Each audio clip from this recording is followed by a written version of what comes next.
These included guidelines for the appointment and conduct of bishops and clergy, the resolution of disputes within the church, and rules for readmitting those who had renounced their faith during periods of persecution.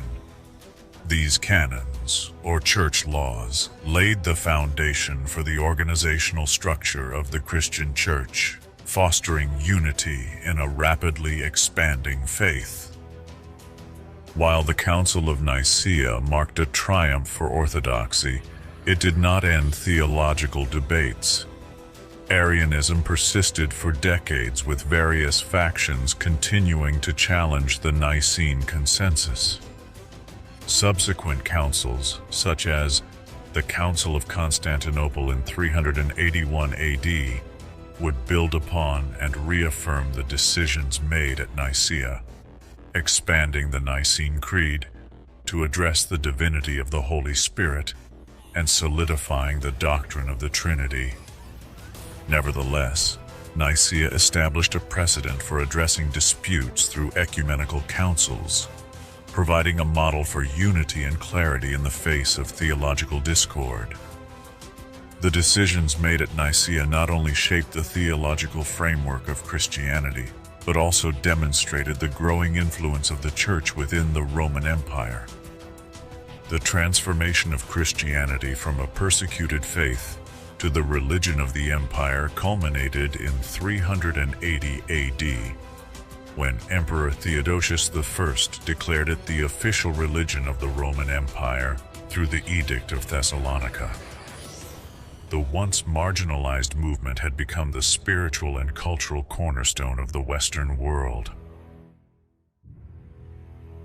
From this foundation, Christianity continued to grow, its doctrine solidified, its influence deepened, and its message of salvation carried to the farthest reaches of the earth. The Bible is the most widely sold and read book in history, reflecting its unparalleled influence on cultures and societies across time. Beyond its religious significance, it stands as a profound historical and literary work, documenting humanity's engagement with faith, societal development, and cultural evolution. It spans millennia, weaving together stories that begin with the creation of the universe and culminate in the life, death, and resurrection of Jesus Christ, as well as the spread of Christianity. While the Bible offers a coherent narrative thread from creation to the resurrection, some parts of its canon present challenges when adapting them into a seamless narrative structure. Books like Revelation, with their apocalyptic imagery and prophetic visions, are distinct in tone and content, often requiring independent analysis. Their symbolic nature and emphasis on future events set them apart from the linear historical and theological storylines. Similarly, poetic and wisdom texts such as Psalms and Proverbs, while rich in literary artistry and reflective depth, are collections of meditations, prayers, and moral teachings rather than cohesive chronological narratives. These texts serve unique purposes within the Bible but do not readily lend themselves to a cinematic or story-driven adaptation. By focusing on the central storyline, from creation to resurrection and the establishment of Christianity, we have constructed a narrative that captures the overarching themes and historical milestones of the Bible. However, this approach does not encompass the entirety of the Bible's diverse content, which offers profound insights and complexities beyond the narrative we've explored.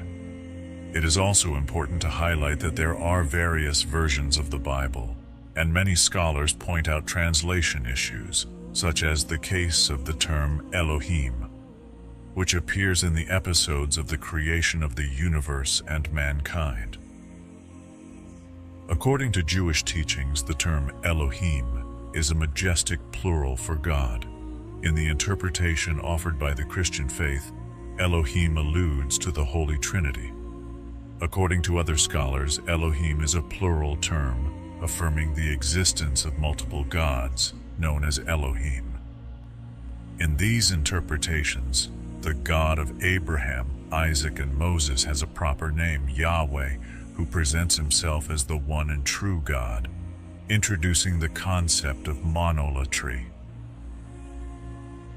Here on this channel, I bring biblical stories, canonical and beyond, to life, exploring their significance and resonance.